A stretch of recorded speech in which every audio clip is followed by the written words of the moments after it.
नहीं होगा। That all depends। कैसे हो भाइयों? अपना काम कर, समझा? भाइयों के बारे में मत पूछ। ओके भाई, चल निकल। और फिर सबको काम को निपटा के चलती मेरे लड़ाई करती।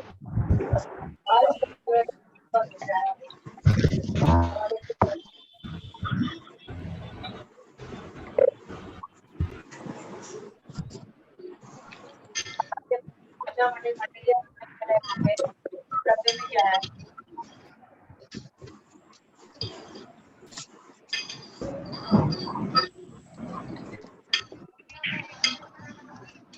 हाँ इकडे चालू आहे तयारी. थांबा मम्मीकडे देते मी. देतो मम्मीकडे दे जा. आणि तुम्हाला आराम करायचा असेल या रूमात या. याच्यात काय आहे? Hello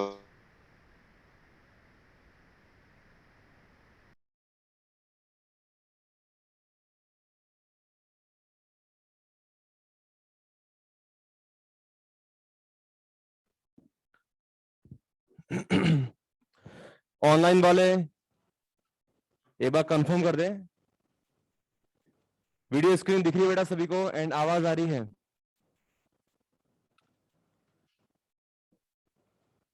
okay thank you. Last class में कुछ होमवर्क दिया होगा आई थिंक। एक बार लास्ट का क्वेश्चन क्या था एक बार कंफर्म करो।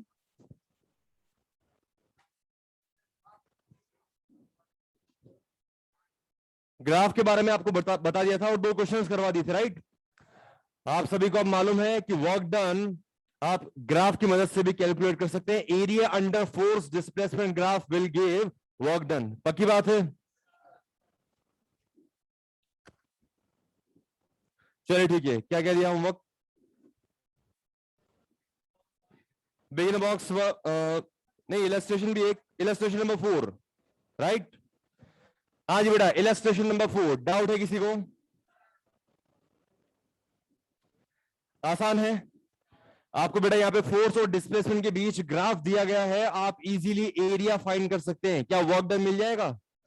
ध्यान रहे x1 से लेके x5 तक का ही एरिया कैलकुलेट करना है, ना x इज इक्वल टू 1 से पहले का और ना x इज इक्वल टू 5 के बाद का। जो रेंज गिवन है बस उसके विद इन जो एरिया है वही आपको कैलकुलेट करना है। बात समझ में आ रही है सभी को?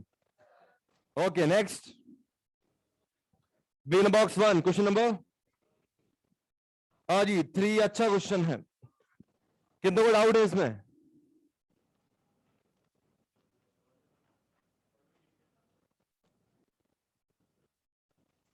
कोई है जिससे बना है? गुड गुड बढ़िया।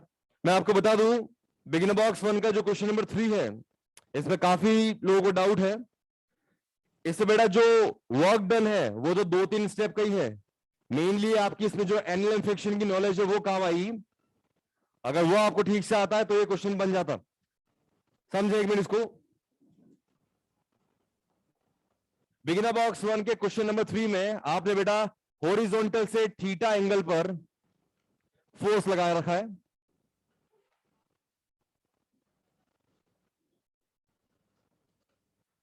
और इस तरह से हॉरिजॉन्टली ही इस एम मास के ब्लॉक का डिस्प्लेसमेंट डी हुआ है, ये एंगल थीटा दिया हुआ है। सबसे पहले तो बेटा ब्लॉक के ऊपर लगने वाले जो फोर्सेस हैं उनको चेक करते हैं। एक तो ये कांस्टेंट फोर्स है जिसका वर्क डन आपको फाइंड करना है। इसके अलावा क्या 3 फोर्स और लग रहे होंगे सरफेस के अलोंग, यहां पर सरफेस के परपेंडिकुलर एक नॉर्मल रिएक्शन अपवर्ड ऑटोमेटिकली क्या लग रहा होगा? मास सेम है तो ग्रेविटी भी अपना जादू दिखाएगी। डाउनवर्ड कितना लग रहा होगा? mg। और क्वेश्चन के अकॉर्डिंग बेटा सरफेस जो है वो रफ है, इसका मतलब क्या रिलेटिव मोशन का अपोज करने के लिए मोशन के अपोजिट यानी कि बैकवर्ड डायरेक्शन में एक फ्रिक्शन भी लग रहा होगा। तो सबसे पहले तो यहां पे बात करते हैं कि क्वेश्चन में एक बहुत ही की कॉन्सेप्ट दिया है, जो टर्म आपको पकड़नी थी वो है the block is moving with constant velocity. Constant velocity का मतलब एक्सेलरेशन कितना हो गया, और एक्सेलरेशन 0 होने का मतलब बॉडी पर नेट फोर्स कितना हो गया। इसका मतलब वर्टिकल ही नहीं हॉरिजॉन्टल डायरेक्शन के अलोंग भी सभी फोर्सेस आपस में क्या हो रहे होंगे, कैंसल आउट हो रहे होंगे। तो सबसे पहले तो यहां पे वर्टिकल डायरेक्शन की ही बात करते हैं। इन वर्टिकल डायरेक्शन देखो यहां पर फोर्स के आपने 2 कंपोनेंट किए। ये हॉरिजॉन्टल कंपोनेंट जो हो गया एफ कॉस थीटा, और ये वर्टिकल कंपोनेंट कितना हो गया, एफ साइन थीटा। मतलब अपवर्ड नॉर्मल और अपवर्ड ही फोर्स का एक कंपोनेंट एफ साइन थीटा क्या डाउनवर्ड एमजी से बैलेंस आउट हो रहे होंगे। तो वर्टिकल डायरेक्शन में आप लिख सकते हैं upward N and F sine theta मिलकर डाउनवर्ड एमजी से हो जाएंगे बैलेंस। तो सबसे पहले तो यहां से अपन ने नॉर्मल रिएक्शन फाइंड किया, वो फिलहाल mg नहीं है, mg minus F sine theta है। अभी एक्सरसाइज के क्वेश्चन में भी इसकी जरूरत पड़ेगी। अब बात करते हैं अपन हॉरिजॉन्टल डायरेक्शन में क्या चल रहा है। हॉरिजॉन्टल डायरेक्शन में भी देखो कितने फोर्स हैं। फोर्स का एक तो कंपोनेंट है बेटा एफ कॉस थीटा और दूसरा यहां पर पीछे की तरफ क्या लग रहा है, friction. Definitely F cos theta और फ्रिक्शन आपस में क्या होने चाहिए, बराबर, तभी तो नेट फोर्स जीरो बनेगा और तभी तो ब्लॉक किया एक्सेलरेशन जीरो, वेलोसिटी क्या बनेगी, कांस्टेंट, जो क्वेश्चन में दिया आपने को। अब यहाँ पे फ्रिक्शन को क्या पुट करेंगे बेटा, न्यू टाइम्स नॉर्मल, और क्या हमने नॉर्मल जस्ट अभी अभी फाइंड किया है, बस इसको यहाँ पे अभी पुट कर दें तो एफ कॉस थीटा हो जाएगा म्यू टाइम्स नॉर्मल, और नॉर्मल का value mg minus F sine theta. Bracket open करेंगे तो ये हो जाएगा बेटा mu mg minus mu F sine theta. मेरा पर्पस यहां पर एफ फाइंड करना है तो एफ और एफ वाली टर्म को एक तरफ लेंगे तो minus mu F sine theta. इसको बेटा घुमा करके इधर लेफ्ट हैंड साइड लाओगे, अभी आप देख सकते हैं left hand side F common आएगा तो ब्रैकेट में क्या बचेगा, cos theta plus mu sine theta. यह आ गया अपने पास force F mu mg upon cos theta plus mu sine theta. मैं आपको बता दूं यहां पर अभी तक वर्क से रिलेटेड कोई बात नहीं की है अपन ने। अरे बात समझ में आ रही है, ये प्योरली आपका एंगल एंड फ्रिक्शन की नॉलेज ही चल रही है अभी तक। अभी हमने बेटा फोर्स से फाइंड कर लिया, अब हम आराम से 2 स्टेप में आंसर फाइंड कर सकते हैं।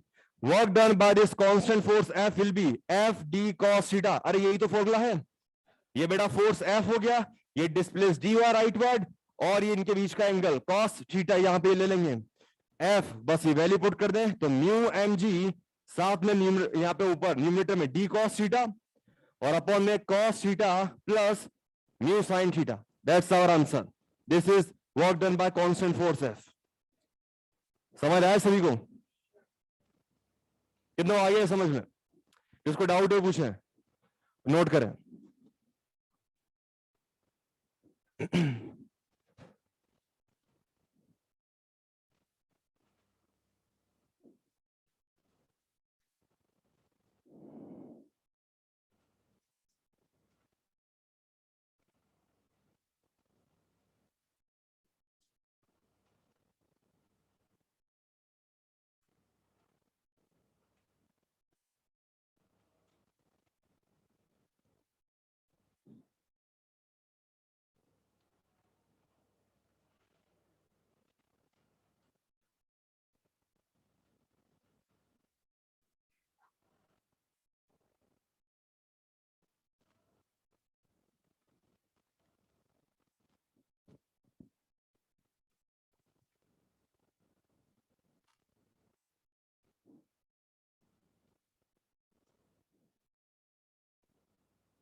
थर्ड के बाद कौन सा क्वेश्चन लिया है,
चलिए ठीक है, लिखना बंद, 1 मिनट सामने देखें सभी।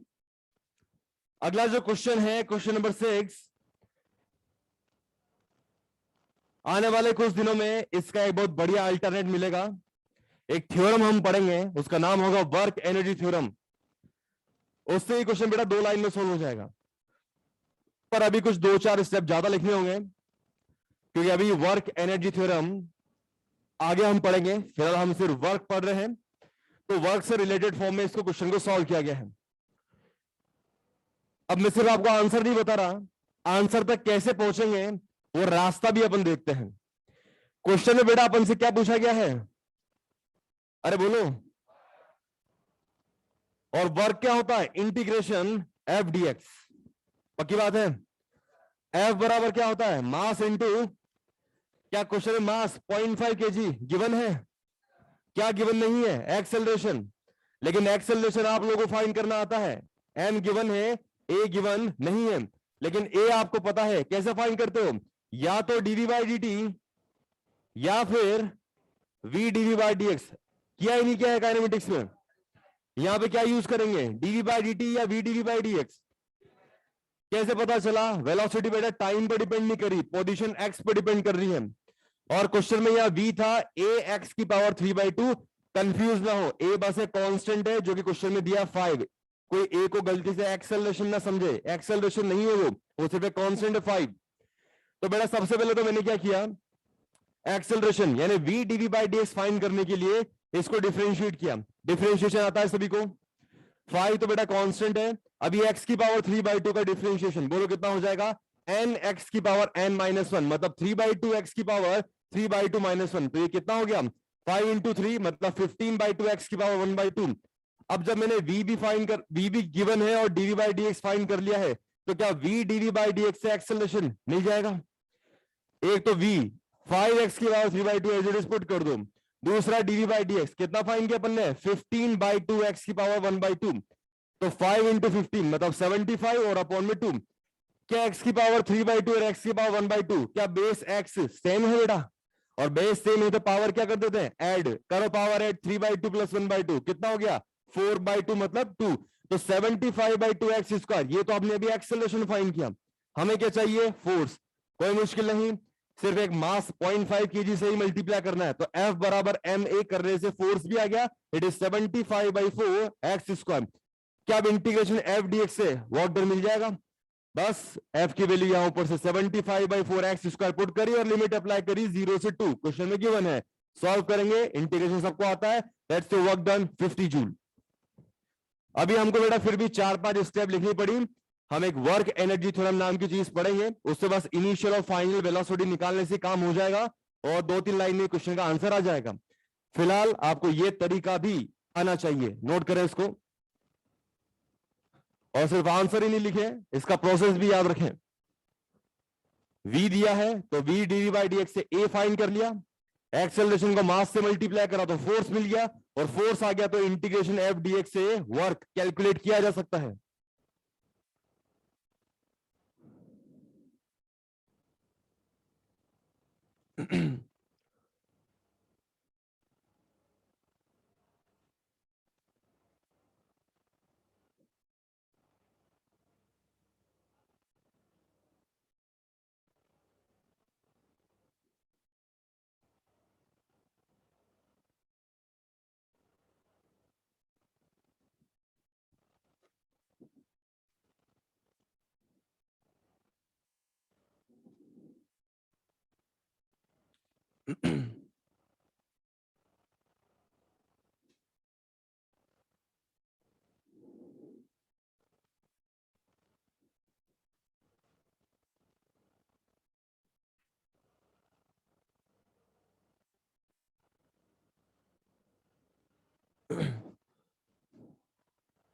लास्ट में बेटा आंसर लिखा है 50 जूल।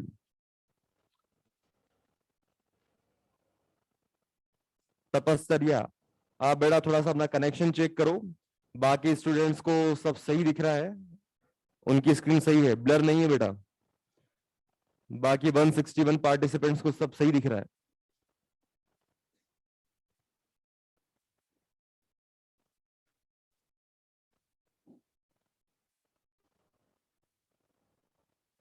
यहां से सेटिंग एकदम परफेक्ट की गई है। आपके रिसीवर एंड से बेटा कनेक्टिविटी इशू हो सकता है, एक बार उसको भी आप चेक करें। वाईफाई कनेक्शन हो तो बेहतर है, मोबाइल डेटा में कभी कभी डिसरप्टेंस हो सकता है।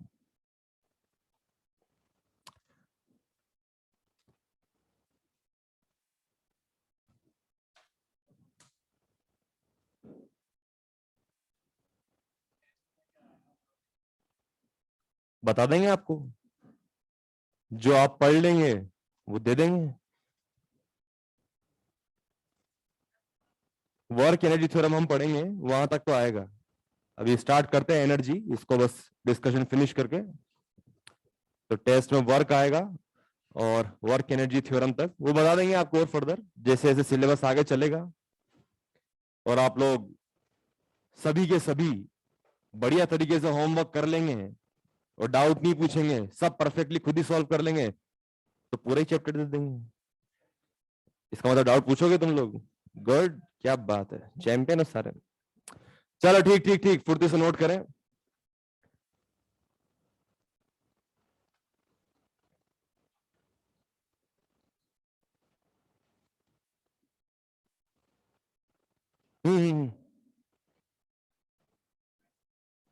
क्या हुआ?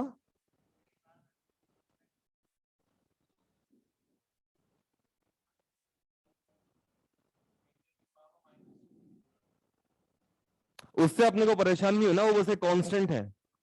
ए जो है वो 5 है, v बराबर ए एक्स की पावर 3/2। यहां पर a का अगर आप चाहो तो यूनिट निकाल सकते हो, v अपॉन एक्स की पावर 3/2। v क्या है? मीटर पर सेकेंड, और x यानी मीटर की पावर 3/2, उससे सॉल्व करोगे तो यूनिट ही निकलेगी एक ही। ठीक है, वो 5 दिया है, बस एक कांस्टेंट है और कुछ नहीं।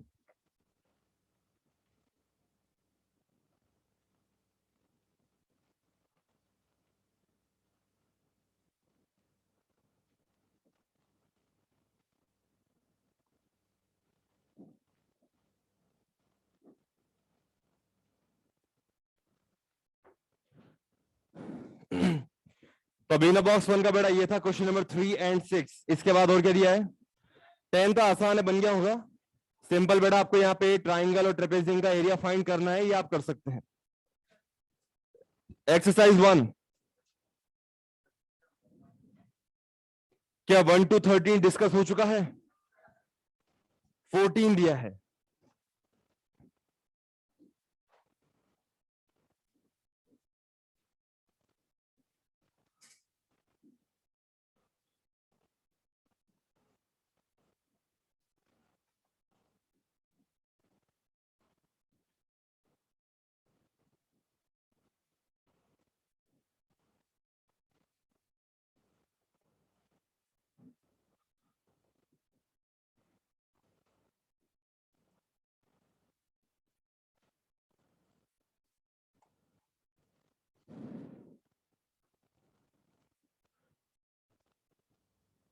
बेटा इस क्वेश्चन नंबर 14 का अगर प्रॉपर एक्सप्लेनेशन चाहिए तो एकदम प्रॉपर एक्सप्लेनेशन तो तभी मिलेगा जब ये चैप्टर हम थोड़ा आगे तक और अच्छे से पढ़ लेंगे। लेकिन अभी मैं उसको थोड़ा सा शॉर्ट में कवर करने की कोशिश करता हूं। एक एग्जांपल लेते हैं, जो आपने पढ़ रखा मैं उसी से कोरिलेट करता हूं।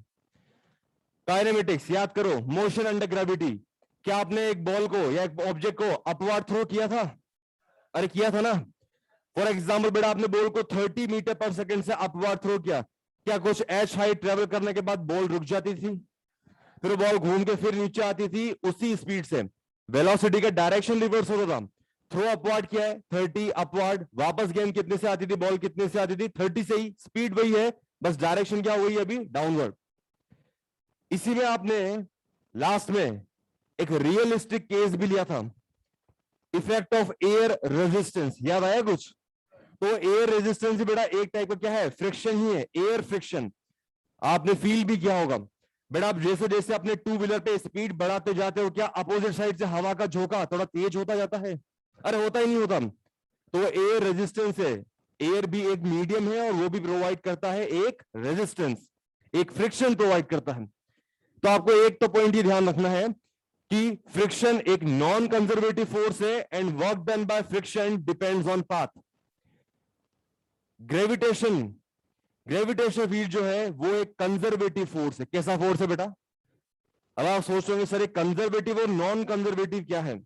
मान लीजिए एक पानी का घड़ा है, उस पानी के घड़े में अगर आपने 10 लीटर पानी डाल दिया और उसके अंदर सेफ है तो वो घड़ा हो गया एक कंजर्वेटिव। बात समझ में आ रही है?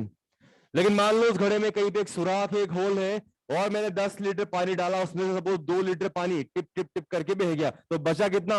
8 लीटर। बताओ अब ये जो लीकेज है इस वजह से अब ये घड़ा जो है क्या ये पूरी तरह से कंजर्व रख पा रहा है अपने अमाउंट को? लीक हो रहा है ना थोड़ा सा, तो ये कैसा हो गया अभी? Non conservative. ऐसे ही बेटा फोर्स होते हैं दो डिफरेंट वैरायटी के। कुछ फोर्सेस ऐसे हैं जस्ट लाइक ग्रेविटी, वहां पर जो वर्क है आपने किया वो वहां पर जो टोटल एनर्जी है वो आपकी कांस्टेंट रही है, एनर्जी का लॉस नहीं होता। और अगर कभी फ्रिक्शन अवेलेबल हो गया तो फ्रिक्शन क्या है बेटा? Non conservative. हीट, साउंड या वाइब्रेशन की फॉर्म में एनर्जी का हो जाता है लॉस। मैं आपको थोड़ा सा और रिकॉल कराता हूं। क्या हमने अभी कुछ दिन पहले, एक आध दिन पहले, क्या ग्रेविटी का वर्क डन फाइंड किया था? और मैंने आपको एक बात लिखाई थी कि कांस्टेंट फोर्स जो हमेशा कंजर्वेटिव होते हैं और जो ग्रेविटेशनल फील्ड है, क्या इनका वर्क हाइट के उतार चढ़ाव पे फर्क पड़ रहा था? बस पाथ को क्या हम इग्नोर कर रहे थे? यही तो बताया मैंने आपको कि ग्रेविटी का जब भी वर्क कैलकुलेट कर रहे हो सिर्फ और सिर्फ ये चेक कर लो हाइट में कितना वेरिएशन है, कितना राइज हुआ या कितना फॉल हुआ है। पाथ चाहे पैराबोलिक हो, स्ट्रेट लाइन हो या किसी तिरछे एंगल पे हो, कैसे भी हो, आपको सिर्फ और सिर्फ क्या चेक करनी होती है? वर्टिकल डिस्प्लेसमेंट, यानी कि हाइट। पाथ पर वर्क डिपेंड नहीं कर रहा था। इसलिए ग्रेविटी कैसा फील्ड है, कैसा फोर्स है? Conservative force. पर फ्रिक्शन इज डिफरेंट, क्योंकि फ्रिक्शन का कनेक्शन इस सरफेस के साथ है। किसके साथ है बेटा? अगर एकदम सरफेस स्मूथ है तो फ्रिक्शनल कोएफिशिएंट म्यू कितना होता है? 0। और हाईली रफ सरफेस है तो म्यू मैक्सिमम कितना हो सकता है? 1। तो फ्रिक्शन जो है नॉन कंजर्वेटिव है, यहां पर एनर्जी का लॉस हो जाता है। इसलिए इसका वर्क डन जो है वो किस पर डिपेंड करेगा बेटा? पाथ के ऊपर। मोशन अंडर ग्रेविटी का एग्जांपल लेते हैं जो आगे आ जाएगा धीरे धीरे, डोंट वरी। मान लो मैंने एक बॉल को अपवर्ड थ्रो किया, उसको मैंने एनर्जी प्रोवाइड करी 100 जूल। कितनी प्रोवाइड करी? ये मैंने प्रोवाइड करी काइनेटिक एनर्जी। अभी आप एक एनर्जी पढ़ेंगे पोटेंशियल एनर्जी, नाम सुना है कि कभी? और अच्छे से सुनोगे। मैंने बेटा ये जो बॉल थ्रो करी h हाइट पे जाकर के वेलोसिटी मैक्सिमम हाइट पे कितनी होती है? 0। और बॉल घूम के फिर से आती है। ये वेलोसिटी के टर्म्स में। एनर्जी के टर्म्स में समझो, मैंने सपोज 100 जूल एनर्जी दी, ये 100 जूल काइनेटिक किस में स्टोर हो गई? 100 जूल पोटेंशियल ग्रेविटी ने स्टोर कर ली। पर ग्रेविटी ईमानदार है, वो वापस बॉल को रिलीज कर देगी यहां से, और ये 100 पोटेंशियल एनर्जी जो है 100 जूल, ये वापस किसमें कन्वर्ट हो गई? 100 जूल काइनेटिक एनर्जी में। बात समझ में आ रही है? इसी से हम एक और चीज आगे पढ़ेंगे, conservation of mechanical energy. 100 joule kinetic किसमें कन्वर्ट? पोटेंशियल। पोटेंशियल से वापस किसमें कन्वर्ट? काइनेटिक में। बात समझ में आ रही सभी को? लेकिन बेटा अगर मैं यहीं पर एयर रेजिस्टेंस, एयर फ्रिक्शन का इफेक्ट ले लूं, सपोज मैंने बॉल को अभी यहां पर 100 जूल दी, बॉल जब मैक्सिमम हाइट पे पहुंची तो मैंने बॉल से पूछा अभी एनर्जी कितनी, तो उसने बोला 90 जूल। मैंने बॉल से पूछा कि मैंने 100 जूल प्रोवाइड करी, 90 जूल ही कैसे बची? बॉल ने कहा air resistance, air friction 10 joule रास्ते में खा गया। मैंने कहा कोई बात नहीं, वापस नीचे आओ। बॉल वापस घूम के मेरे हाथों में आई, फिर मैंने फिर से चेक करा, बॉल से पूछा कितनी एनर्जी, बॉल ने कहा 80 जूल। मैंने कहा 10 जूल फिर से कहां गई? बोले वापस आते टाइम एयर फ्रिक्शन फिर से खा गया 10 जूल। क्योंकि आपको एक बात मालूम है, बॉल जब अपवर्ड ट्रेवल करती है तो एयर रेजिस्टेंस कहां लगता है? डाउनवर्ड। और बॉल जब मैक्सिमम टच करके वापस घूम करके आती है तब मोशन नीचे, और एयर रेजिस्टेंस अब कहां लगने लगता है? अपवर्ड। क्योंकि एयर रेजिस्टेंस हमेशा ही मोशन के कहां लगता है बेटा? अपवर्ड। बात समझ में आ रही है? तो अगर हवा नहीं थी, कोई रेजिस्टेंस नहीं था, 100 जूल प्रोवाइड करी, बॉल घूम के वापस आई, 100 जूल ही मिला। लेकिन अब अगर एयर फ्रिक्शन है, 100 जूल प्रोवाइड करी और बॉल घूम के वापस हाथ में आई, तब कितनी एनर्जी मिली? 80 जूल। तो ये 20 जूल का क्या हो गया बेटा? लॉस। तो ये जो भी लॉस करने वाले फैक्टर्स हैं, इन सभी को रखा जाता है नॉन कंजर्वेटिव फोर्स कैटेगरी में, और इन सभी का वर्क डन डिपेंड करेगा पाथ के ऊपर। कुछ हल्का फुल्का आइडिया लगा? अब इस क्वेश्चन की पहले तो फील लेते हैं। क्वेश्चन में बोला क्या है कि यहां पर बेटा आपने एक आर रेडियस का एक सर्कल क्रिएट किया है। ये पेन या पेंसिल जो भी आपने यहां पर चलाई है, इस तरह से इसको रिवॉल्व किया और एक सर्कल बना दिया। अब अभी तक की आपकी जो नॉलेज है, आप तो यही बोलोगे कि सर अगर आपने ये पॉइंट ए से स्टार्टिंग करी और वापस घूम के पॉइंट ए पर ही आ गए, तो डिस्प्लेसमेंट कितना हो गया? तो सर इस हिसाब से वर्क डन 0 होना चाहिए, नहीं। इसीलिए मैंने अभी अभी यहां मोटा मोटा अक्षरों में लिख दिया है कि वर्क डन बाय फ्रिक्शन जो है वो किस पर डिपेंड करता है बेटा? पाथ पर। इसलिए यहां पाथ इंपॉर्टेंट है। आ जाएगी, लाइट आ जाएगी।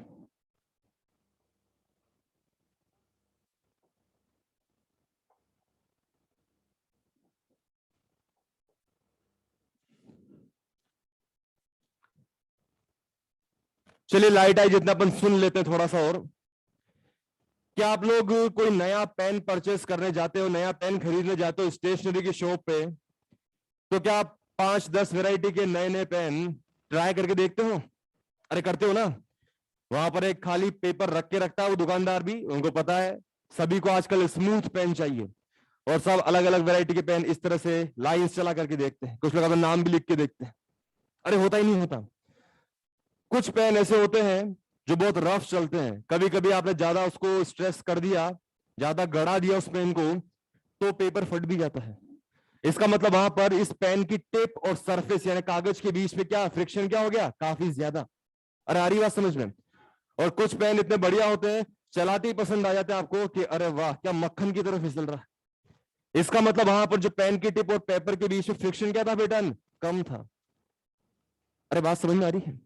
तो सेम वे में अगर आप बना करके भी देखोगे, अगर आप बेटा इस तरह से एक सर्कल ड्रॉ करोगे पेन से, तो आपको फील होगा कि जहां जहां पे आपका पेन चल रहा है उस पर्टिकुलर मोमेंट पे अपोजिट साइड में क्या लग रहा होगा? फ्रिक्शन।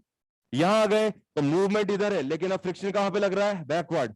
यहां पहुंच गए तो पेन इस तरफ है, मतलब ये टेंजेंशियल वेलोसिटी, फ्रिक्शन कहां पे लग रहा है? बैकवर्ड। मतलब पूरे पाथ पर फ्रिक्शन क्या कर रहा है बेटा? अपोज। किसी को अगर अब भी समझ में नहीं आ रहा है तो और बहुत बढ़िया तरीके से समझते हैं। घड़ी पहनते हैं सभी। घड़ी आपके रिस्ट में है तो थोड़ा लगभग सर्कुलर शेप में है। अरे है या नहीं है? घड़ी को बेटा उतार के रख दोगे तो क्या ऐसे स्ट्रेट उसको सेट कर सकते हैं अपन? सेम वे में ये सर्कल है, रेडियस आर, और पॉइंट ए पर पार्टिकल है या पॉइंट ए पर आपकी टिप है, और आपने इसको इस तरह से मूव किया, तो ए पर अगर बात करूं तो टेंजेंशियल वेलोसिटी के अपोजिट में क्या लग रहा था? फ्रिक्शन। अब पूरे रास्ते पर ही अपोजिट क्यों है और कैसे है? एक काम करते हैं, पॉइंट ए पर इस सर्कल को कट कर देता हूं। पॉइंट ए पे बेटा सर्कल कट किया और इस पूरे पाथ को इस तरह से खोल करके रख देते हैं एक वायर की तरह। कर सकते हैं ना ऐसा? तो बेटा इस पूरे बोलो आर रेडियस, तो पेरीमीटर कितना होता है? 2 पाई आर। मैंने इस पूरी जो पेरीमीटर है इसको बेटा थोड़ा सा खोल के ओपन करके रख दिया। ए से वापस पॉइंट ए, नया नाम दे दिया ए डैश। अब ए से ए डैश पर बेटा आपने ट्रेवलिंग कितनी की है? 2 पाई आर। और पूरे रास्ते पर फ्रिक्शन कहां पे लग रहा है? ऑपोजिट। अभी समझ आया सभी को? फील आ रही थोड़ी थोड़ी? अगर आप बेटा 2 पाई आर डिस्टेंस को एक स्ट्रेट लाइन में चलाओगे तो फ्रिक्शन कहां पे लगेगा? बैकवर्ड डायरेक्शन में। तो now you can calculate work done by friction. कितना हो जाएगा? फ्रिक्शन डिस्प्लेसमेंट ये हो गया एस, और एंगल कितना बन रहा है हमेशा ही? कॉस, यहां पे 180। फ्रिक्शन यहां पर हो जाएगा बेटा, आपको क्वेश्चन में दिया हुआ है, it is mu times normal. Mu का वैल्यू आपको दिया है 0.5, और नॉर्मल रिएक्शन आपने अप्लाई कर रखा है 5, तो ये हो जाएगा 2.5 न्यूटन। तो फ्रिक्शन की वैल्यू पुट कर दे 2.5। एस हमने ये 2 पाई आर जस्ट अभी फाइंड किया 2, और कॉस 180 बचपन से मालूम है आपको -1। कितना हो गया answer? -5 joule. I am sure समझ में आया होगा थोड़ा थोड़ा। बाकी इसको आगे और फ्रिक्शन को पढ़ेंगे, इसका वर्क डन निकालेंगे। अभी ये इसका best possible explanation both conceptually and numerically. अगर आपको सर्कुलर पाथ में समझने में थोड़ी बहुत दिक्कत महसूस हुई हो तो आप इसको ब्रैकेट में इस तरह से ही बना लेना कि अगर आप इस पूरे 2 पाई आर पाथ को जो पूरी डिस्टेंस ट्रेवल की है इसको कट करके इससे ओपन करके रख दोगे तो बहुत आसानी से समझ में आ जाएगा। ए से ए डैश मतलब जहां से स्टार्ट हुए उसी पॉइंट पर पहुंच गए हॉरिजॉन्टली 2 पाई आर, और फ्रिक्शन कहां पे लग रहा था? Backward. Work done will be negative, -5 joule.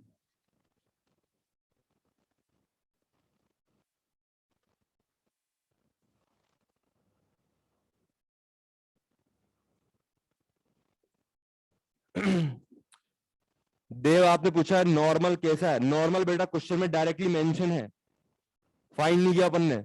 वो ऑलरेडी आपने पेन चलाया होगा तो कुछ ना कुछ आपने उस पिन पर जो आपकी टिप है पेन की वहां पर कुछ स्ट्रेस डाला होगा, वहां से आया नॉर्मल रिएक्शन। गिवन है क्वेश्चन में ऑलरेडी, ठीक है बेटा।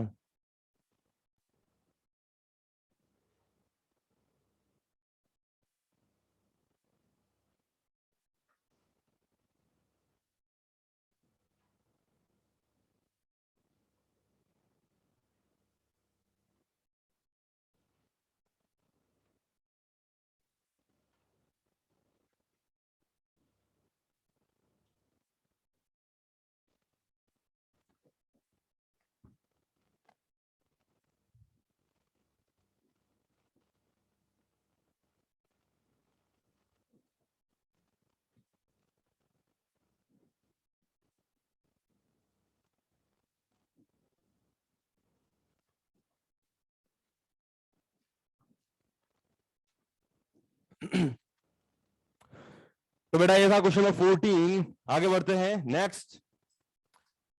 15 हो गया डिस्कस, दिया नहीं था पर क्वेश्चन 15 अब आप खुद से कर पाएंगे क्या? आते ही हमने बिगिनर बॉक्स 1 का क्वेश्चन नंबर 3 डिस्कस किया था, सेम डायग्राम था और मैंने वही आपको हिंट दे दिया था एक्सरसाइज का एक क्वेश्चन बिल्कुल ऐसा ही है। यहां पर नॉर्मल mg नहीं, mg minus f sine theta आते ही बताया था एक क्वेश्चन, उसी में ही था, सेम है। Question number 16।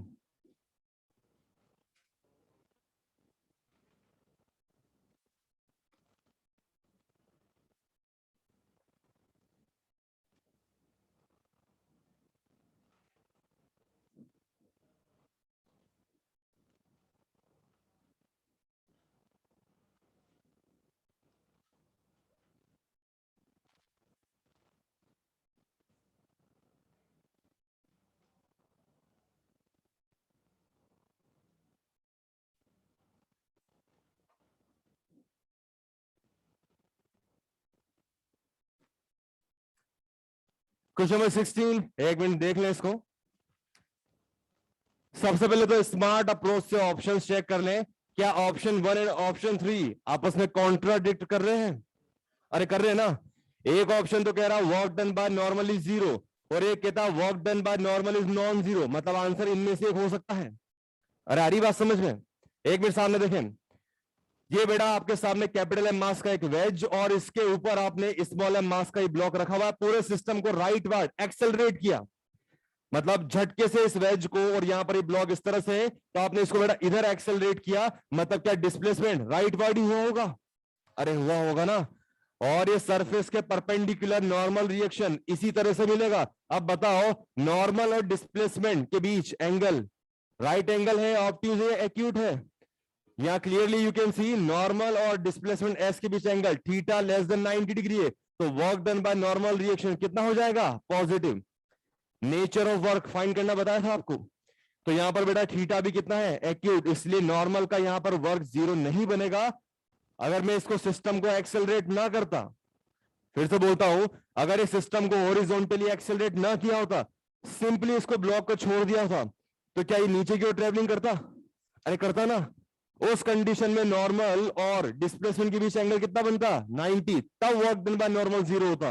लेकिन अभी आपने इस पूरे सिस्टम को कहां एक्सेलरेट कर रहा है? हॉरिजॉन्टली, इसलिए अभी नॉर्मल और डिस्प्लेसमेंट के बीच एंगल कितना है? एक्यूट, इसलिए work done by normal will be positive. इसके बाद कौन सा क्वेश्चन दिया है?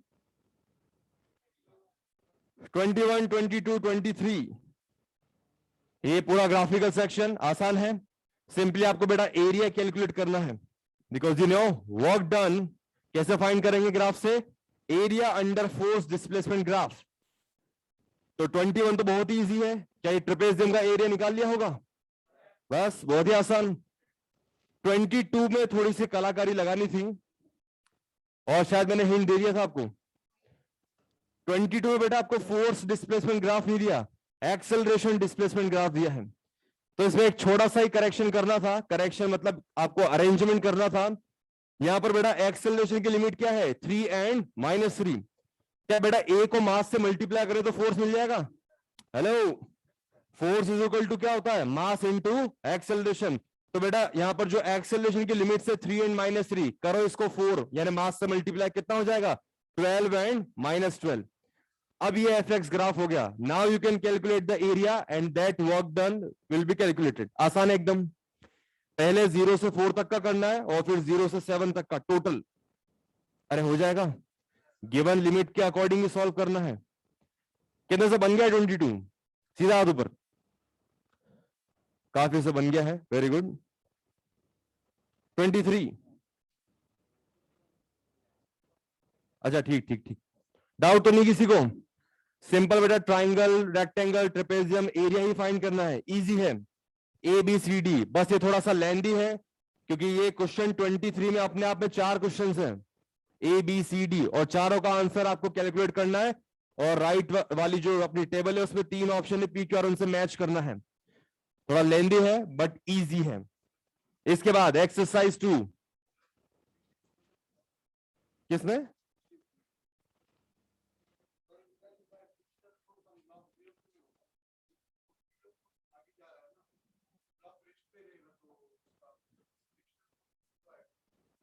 नहीं नहीं नहीं,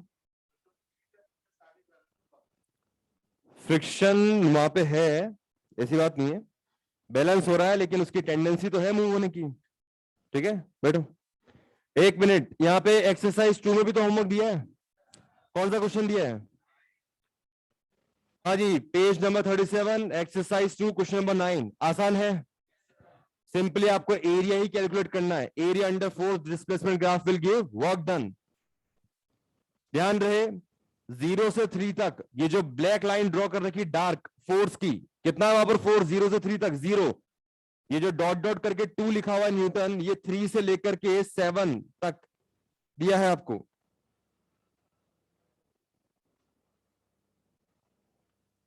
यहां जी, इसके बाद क्वेश्चन नंबर 12 दिया है। 12 तो बहुत ही आसान है बेटा, आपको इनिशियल और फाइनल पोजीशन दिया है, तो क्या फाइनल माइनस इनिशियल करके डिस्प्लेसमेंट फाइंड कर लेंगे और गिवन फोर्स वेक्टर के साथ उसका डॉट प्रोडक्ट लें। इस टाइप के क्वेश्चंस आपने इस चैप्टर में भी कर लिए और आपने वेक्टर चैप्टर में जो स्केलर प्रोडक्ट किया है वहां भी किए हैं। क्या 12 और 16 एकदम सिमिलर ही है? 16 नंबर क्वेश्चन में भी सेम ही प्रोसेस हुआ है। इसके बाद क्वेश्चन नंबर 18, 13 दिया था। 13 में थोड़ा सा वर्क एनर्जी थ्योरम का हल्का सा यूज होगा। आपने एफ जो है 0.1x, एक्स पर डिपेंड कर रहा है, इसको इंटीग्रेट करके डब्ल्यू फाइंड कर लिया। वर्क डन होता बेटा चेंज इन काइनेटिक एनर्जी के बराबर, उससे सॉल्व हो जाएगा। वो हमने अभी पढ़ा नहीं है, बस एक लास्ट की लाइन अभी कवर कर लेंगे। 13 आप होल्ड पे रख लें, कोई दिक्कत नहीं। इसके बाद 18, 19 में भी थोड़ा सा उसकी जरूरत पड़ेगी वर्क एनर्जी थ्योरम की, 19 भी होल्ड पे रखें। अगर आपने एफ एक्स ग्राफ से वर्क कैलकुलेट कर लिया, उस क्वेश्चन को देने का पर्पज सिर्फ इतना ही था। अगर आप एफ एक्स ग्राफ से डब्ल्यू फाइंड कर लेते हैं काफी है, बाकी वर्क एनर्जी थ्योरम से एक लाइन में बचा हुआ आंसर आ जाएगा, डोंट वरी। 18 तो कर लिया होगा बेटा। यहां पर फोर्स दिया 20 + 10 वाई पर डिपेंड कर रहा है, वेरिएबल फोर्स, तो क्या इंटीग्रेशन से आंसर आ जाएगा? W बराबर इंटीग्रेशन एफ डी वाई, और लिमिट क्या रखेंगे वाई की अपन? 0 to 1। इसके अलावा और कोई क्वेश्चन था? चलिए ठीक है।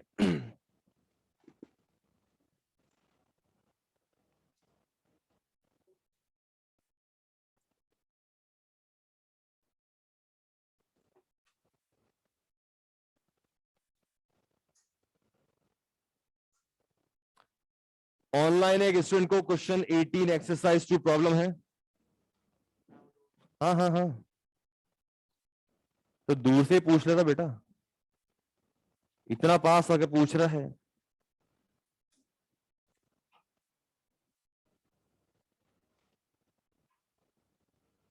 नाइनटीन में वर्क एनर्जी थ्योरम के बराबर उसमें अपन यूज करना पड़ेगा।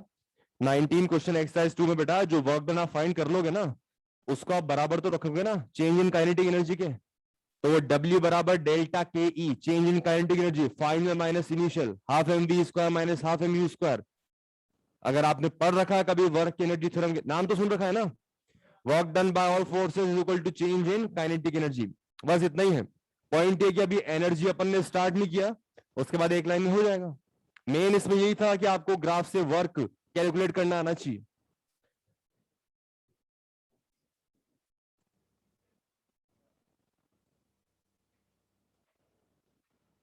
एरिया ही तो कैलकुलेट करना है।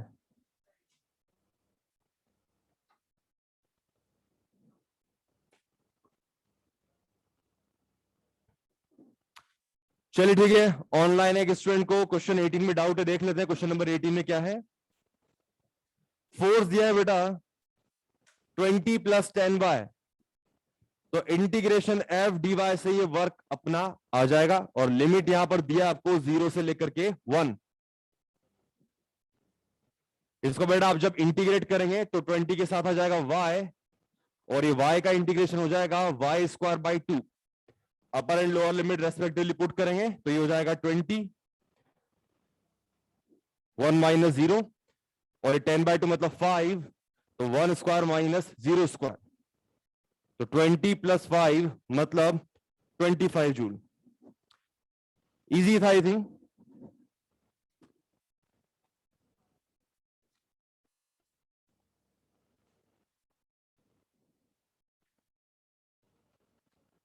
एक्सरसाइज 2 क्वेश्चन नंबर 16 पूछा है शौर्य। बेटा इसमें डिस्प्लेसमेंट वेक्टर फाइंड कर लो। इस टाइप के कम से कम 10 क्वेश्चन हो चुके हैं बेटा। डिस्प्लेसमेंट फाइंड कर लो आप, फाइनल माइनस इनिशियल करके।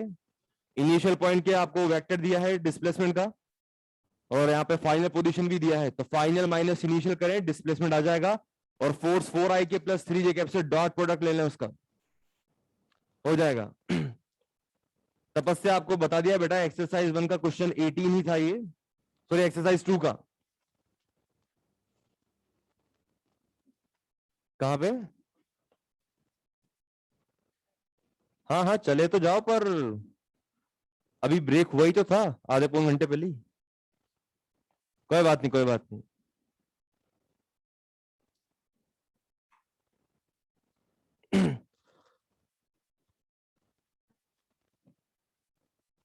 एक्सरसाइज 1 का क्वेश्चन 18 तो बेटा डिस्कस कर लेंगे, डोंट वरी। अभी हम कंजर्वेशन ऑफ मैकेनिकल एनर्जी और वर्क एनर्जी थ्योरम ये दोनों पढ़ ले। एक्सरसाइज 1 का क्वेश्चन 18 एक बार फिर से बता देंगे।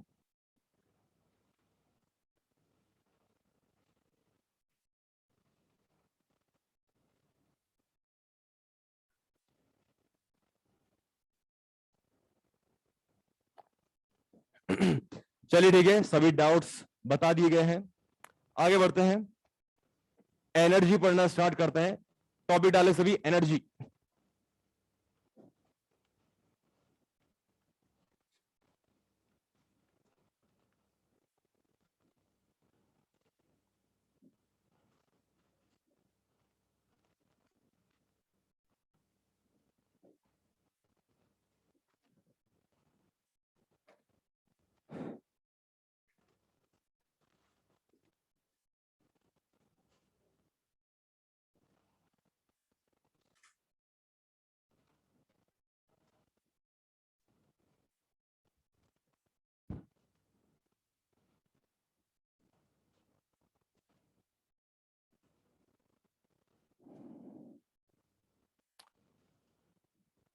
विदिशा, एक्सरसाइज 2 में क्वेश्चन 14 तो दिया ही नहीं बेटा अभी मैंने, पावर का क्वेश्चन है ये।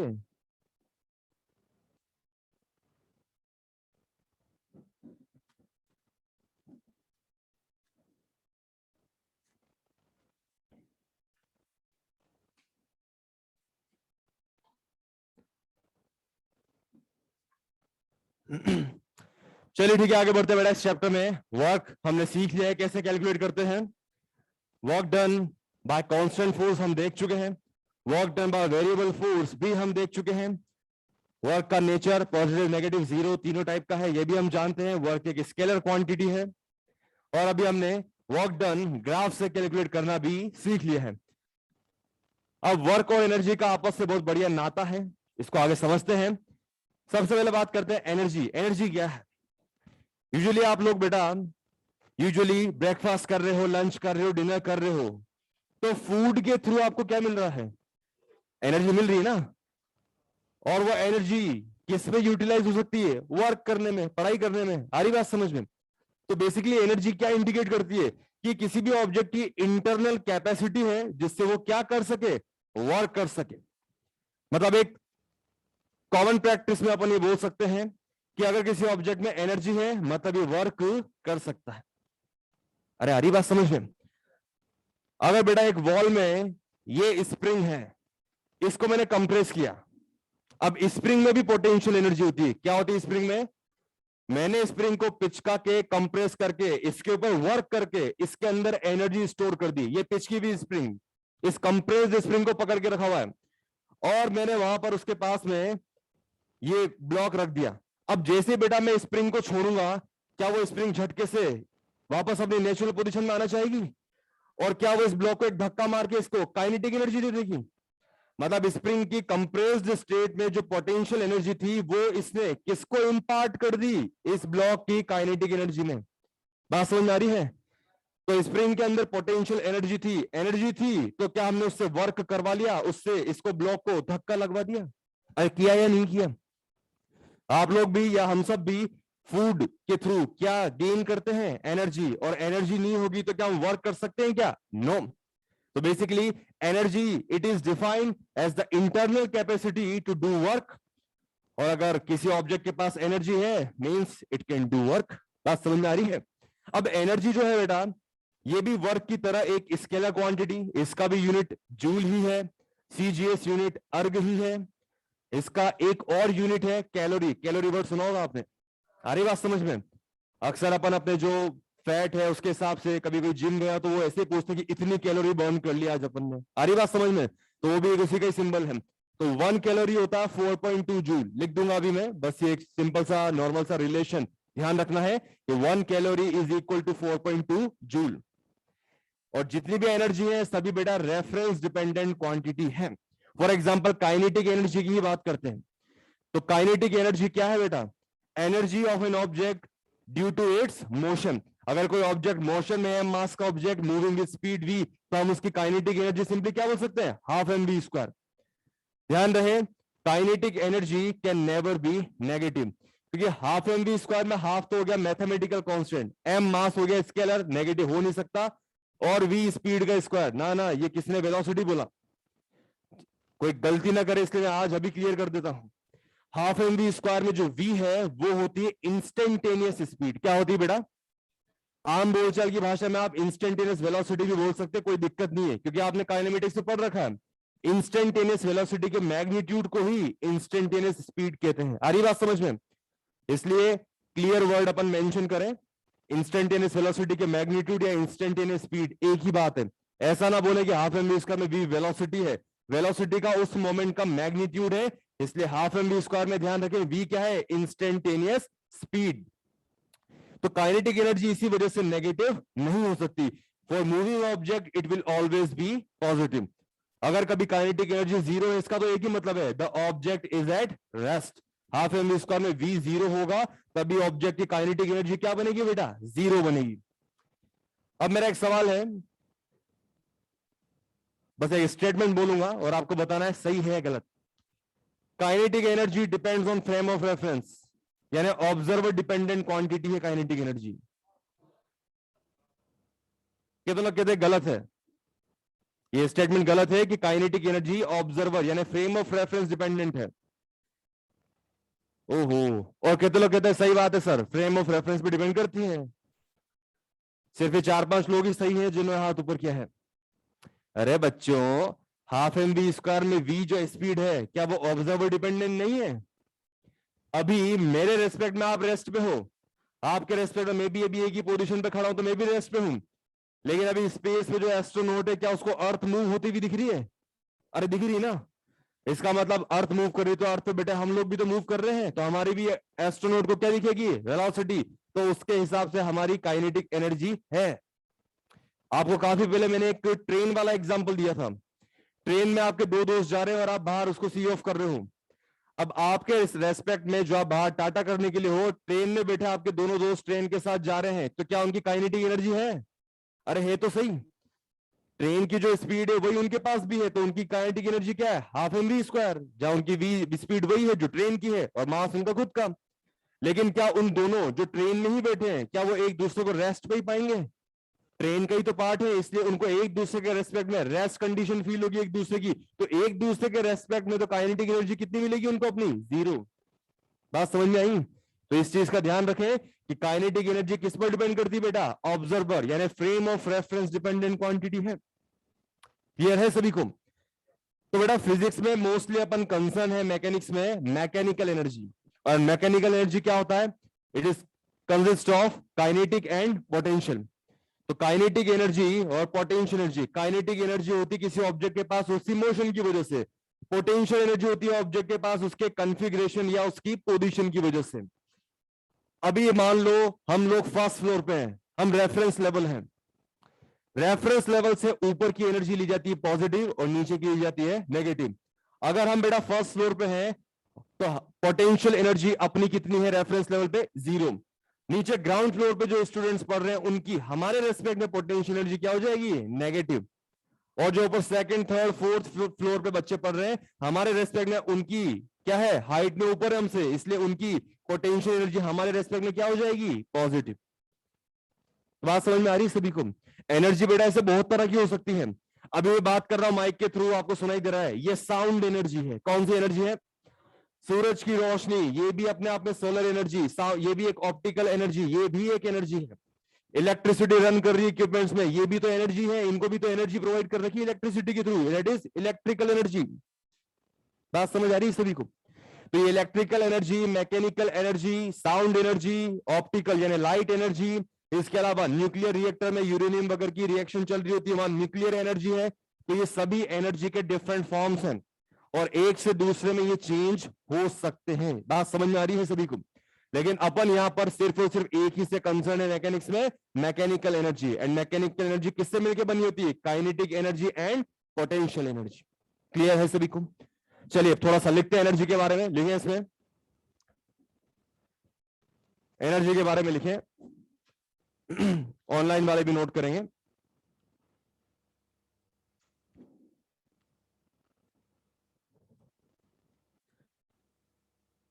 It is the internal capacity to do work.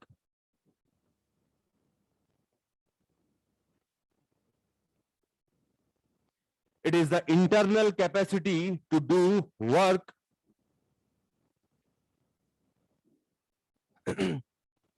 It is the internal capacity to do work, comma, means a body can do work, means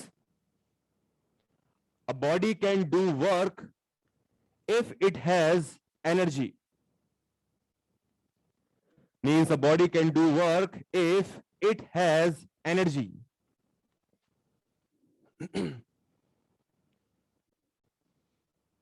Next I will लिखें, there are different forms of energy. There are different forms of energy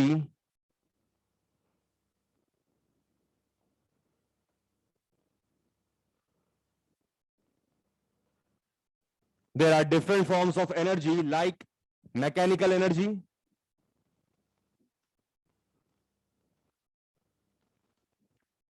there are different forms of energy like mechanical energy, comma, electrical energy. There are different forms of energy like mechanical energy, comma, electrical energy, comma, nuclear energy,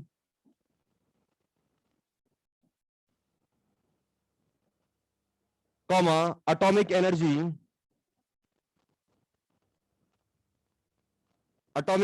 comma, sound energy, comma, optical energy, etc. Atomic energy, sound energy, optical energy, etc. Full stop. इसी में आगे लिखें, these energies can change. These energies can change from one form to another.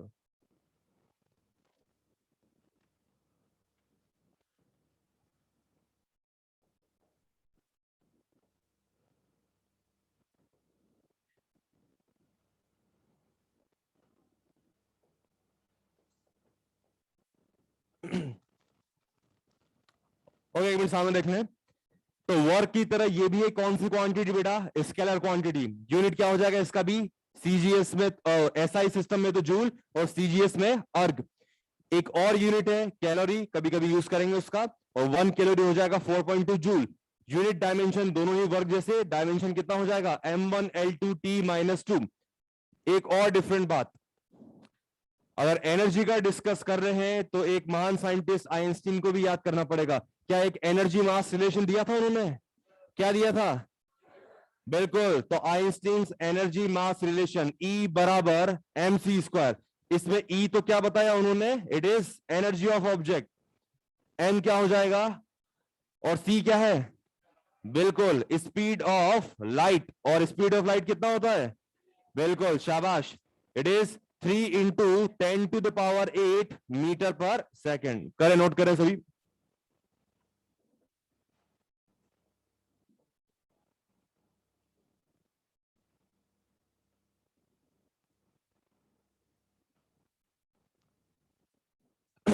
यहां तक लिख ले, E बराबर mc² तक, आइंस्टीन एनर्जी मास रिलेशन।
तो बेटा ये एनर्जी से रिलेटेड कुछ बेसिक नॉलेज है, 1 मिनट सामने देख लें।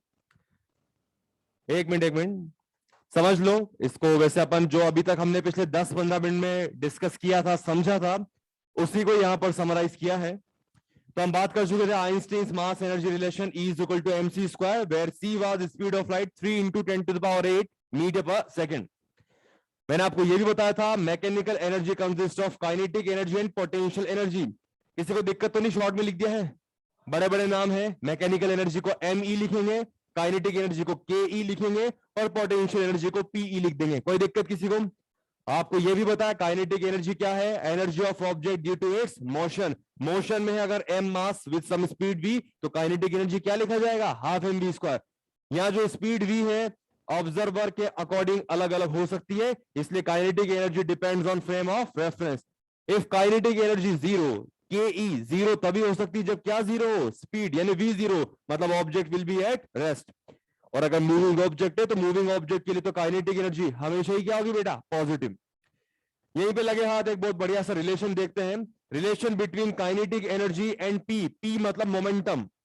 हो सकता है आपने ऑलरेडी पहले एनएलएम में कहीं तो पढ़ लिया हो, अदरवाइज मेरी ड्यूटी है बताने की, तो सुन लें। Kinetic energy half mv square, क्या बेटा मास से मल्टीप्लाई डिवाइड कर सकते हैं? तो ऊपर तो m मल्टीप्लाई हो गया, हो जाएगा m स्क्वायर v स्क्वायर, मतलब mv स्क्वायर। और आप एक बात जानते हैं कि p बराबर क्या होता है, अरे मालूम है ना, p बराबर क्या होता है, mv। लीनियर मोमेंटम या सिंपली मोमेंटम जिसको बोलते हो आप, p वो होता है मास इंटू वेलोसिटी mv। तो बेटा ये mv का जो होल स्क्वायर है और अपॉन में 2m, तो यहाँ पे mv की जगह क्या लिख देंगे, p। तो काइनेटिक एनर्जी का एक वर्जन ये भी याद रखना है, हाफ mv स्क्वायर तो आपको याद है ही सही। अब आप क्या और ध्यान रखेंगे, kinetic energy p square by 2m। Half mv square तो है मास और स्पीड के टर्म्स में, p स्क्वायर बाय 2m किसके टर्म्स में हो गया, mass and momentum. Cross multiply करेंगे तो p स्क्वायर हो गया 2m ke, तो p हो गया √2m ke। मतलब अगर यहां बात करें तो काइनेटिक एनर्जी है directly proportional to p square, और यहां p आप डायरेक्टली प्रोपोर्शनल टू लिख सकते हैं के ई। अपने पास मॉड्यूल में कुछ 10-12 क्वेश्चंस ऐसे हैं जो इसी के ऊपर बेस्ड है, काइनेटिक एनर्जी एंड मोमेंटम के ऊपर, परसेंटेज चेंज वाले क्वेश्चन है, तो उसी के पर्पज से ये सब लिखा गया है, नोट करें इसको।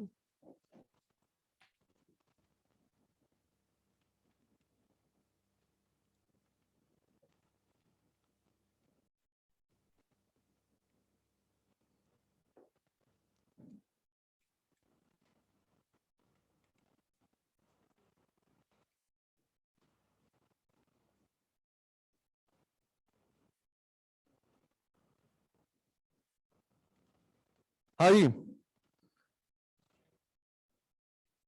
पहले तो आप मास्क पहनिए बेटा, ये जेब में डालने का नहीं है।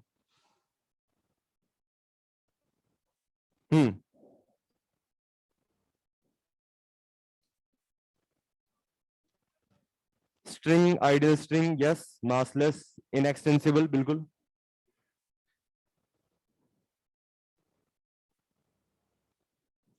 यस, फिजिक्स के टर्म्स में तो अपन स्ट्रिंग का तो वैसे भी कंसीडर दिखा करते हैं, मासलेस है ना। अपन काइनेटिक एनर्जी स्ट्रिंग से कनेक्टेड ऑब्जेक्ट्स की कंसीडर करते हैं, कोई ब्लॉक है, कोई पेंडुलम है, कोई मास है, ऐसे।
एक मिनट सामने देखें सभी। ये बेटा कोई स्टैंडर्ड थ्योरी नहीं है फिलहाल, ये आपके न्यूमेरिकल के पर्पस से एक हल्का फुल्का आपको न्यूमेरिकल पर्पस से आइडिया दिया और ऑन द स्पॉट सभी का एक एग्जांपल भी करके दिखाया है, सिर्फ थ्योरी नहीं लिखी है। तो टॉपिक अपना है questions based on percentage change. ये काइनेटिक एनर्जी और मोमेंटम के बीच जो रिलेशन हमने देखा है, काइनेटिक एनर्जी के बराबर पी स्क्वायर अपॉन 2m, उसी से रिलेटेड है। तो इससे बेटा दो केस बनते हैं, अगर चेंज 5% या उसके आसपास है, वैसे नॉर्मली अपन ने लिख दिया है कि if change is less than 5%, लेकिन अगर कोई 6, 7, 8, 10% तक है तब भी अपन ये फंडा लगा लेते हैं, क्योंकि मॉड्यूल में ऐसा क्वेश्चन दिया भी है। बेटा kinetic energy is directly proportional to p square. I am sure सभी ने यूनिट डायमेंशन एरर मेजरमेंट यूडी एक चैप्टर पढ़ा होगा, अरे पढ़ा है ना? उसमें क्या आपने इसी तरह से परसेंटेज एरर वाले क्वेश्चन ट्राई किए हैं? बेटा फाइनल माइनस इनिशियल करने से तो क्या मिला? चेंज, जैसे कि x2 माइनस x1। अब इस x2 माइनस x1 को इनिशियल वैल्यू x1 से डिवाइड करें तो इसको हम बोलते हैं फ्रैक्शनल चेंज। क्या बोलते हैं बेटा? Change upon initial value, x2 minus x1 upon x1, ये हो गया फ्रैक्शनल चेंज। और इसी x2 minus x1 upon x1 को 100 से मल्टीप्लाई कर दे तो ये किसमें कन्वर्ट हो गया? Percentage change. तो यहाँ बेटा kinetic energy directly proportional to p square, तो delta K E upon K into 100% बराबर twice of delta p upon p into 100%। अब आप सोचेंगे कि ये क्या हुआ? बेटा यहाँ पर पी के ऊपर पावर कितनी है? 2। तो जब एरर कम होती है या फिर चेंज कम होता है तो ये पावर जो है ये एज अ कांस्टेंट आगे मल्टीप्लाई हो जाती है। अरे आ रही बात समझ में? फॉर एग्जाम्पल अगर मोमेंटम में 1% चेंज किया तो 2 इंटू 1 कितना हो गया? 2%। मतलब काइनेटिक एनर्जी में कितना इंक्रीमेंट हुआ? 2%। मान लो अगर मैंने मोमेंटम 4% डिक्रीज किया तो 2 इंटू -4, मतलब काइनेटिक एनर्जी में कितना डिक्रीमेंट हो गया? -8%। अरे आ रही बात समझ में? मतलब अपन छोटे मोटे परसेंटेज 5, 7, 8% तक यहां तक इसको अप्लाई कर सकते हैं। जैसे एक मैंने क्वेश्चन लिया भी है, find percentage change in momentum if kinetic energy is increased by 3%। तो सबसे पहले तो ऊपर जो रिजल्ट है उसी को मैंने नीचे लिखा है, डेल्टा के अपॉन के इंटू 100% बराबर twice delta p upon p into 100%। यहाँ लेफ्ट हैंड साइड वाली जो टर्म है काइनेटिक एनर्जी में परसेंटेज चेंज कितना बेटा? +3%। प्लस मतलब इंक्रीमेंट, तो बेटा बोलो delta p upon p into 100% कितना हो जाएगा? इस 3 को बेटा किससे इधर अपॉन में ले जाओ, 2 से डिवाइड कर देंगे तो 3/2, मतलब कितना हो गया? 1.5%। मतलब मोमेंटम को अगर आप 1.5%, 1.5% इंक्रीज करोगे तब जाकर काइनेटिक एनर्जी कितना बड़ी होगी? 3%। ये करना है आपको स्मॉल चेंज में। अगर 5% से ज्यादा है, बिगर चेंजेस है, तो kinetic energy directly proportional to p square. यहां पर बेटा काइनेटिक एनर्जी में change delta K final minus initial upon initial into 100%, यानी काइनेटिक एनर्जी में परसेंटेज चेंज कितना हो जाएगा? यहां पर जैसे पी स्क्वायर है तो p2 square minus p1 square upon p1 square, final minus initial upon initial और इंटू कर दिया 100%।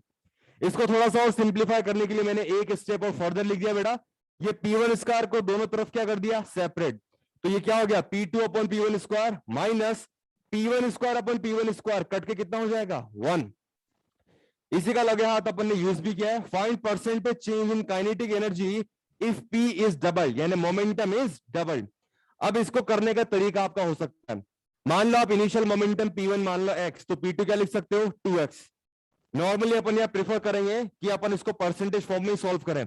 मान लेते p1 100 है, हेलो समझ आ रहा है सभी को? मान लेते बेटा p1 कितना है? 100, तो डबल कर दिया तो p2 कितना हो गया? 200। क्वेश्चन के अकॉर्डिंग p इज डबल तो p2 यानी फाइनल मोमेंटम कितना हो गया? 200।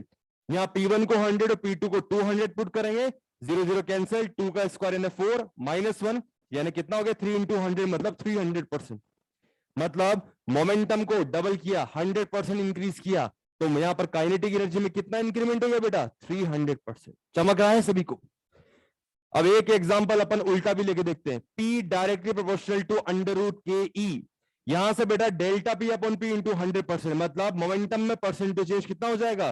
Final minus initial upon initial, मतलब √KE2 minus √KE1 upon √KE1 into 100%।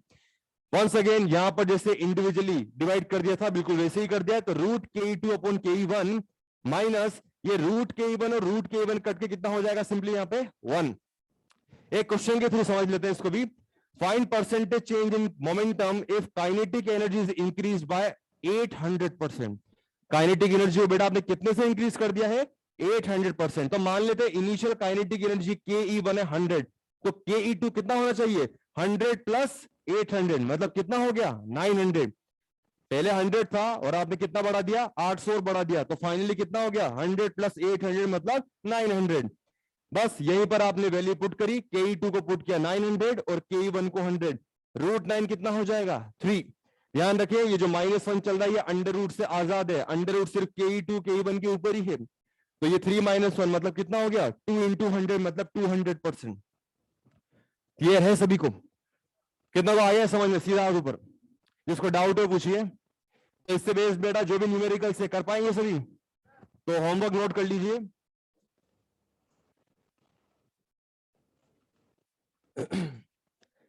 देखो आपके इलस्ट्रेशन 1 to 8 कंप्लीट है, बिगिनर बॉक्स 1 भी कंप्लीट है, तो अब आप करेंगे इलस्ट्रेशन 9। होमवर्क नोट कीजिए सभी। इलस्ट्रेशन 9, इलस्ट्रेशन 12, इलस्ट्रेशन 12 मिलता जुलता क्वेश्चन ले लिया है ऑलरेडी, फिर भी आप करेंगे इसको। Illustration 9, illustration 12, beginner box 1 question, beginner box 2, beginner box 2 question 1 question 2, beginner box 2 question 1 question 2। इसके बाद एक्सरसाइज 1 में क्वेश्चन नंबर 24 से लेके 34, एक्सरसाइज 1 में क्वेश्चन नंबर 24 से 34, ये फॉर्मूला बेस्ड सिंपल 2-2 3-3 लाइन के क्वेश्चन है, हो जाएंगे बेटा सभी से। ओके, मिलते हैं नेक्स्ट क्लास में। Thank you.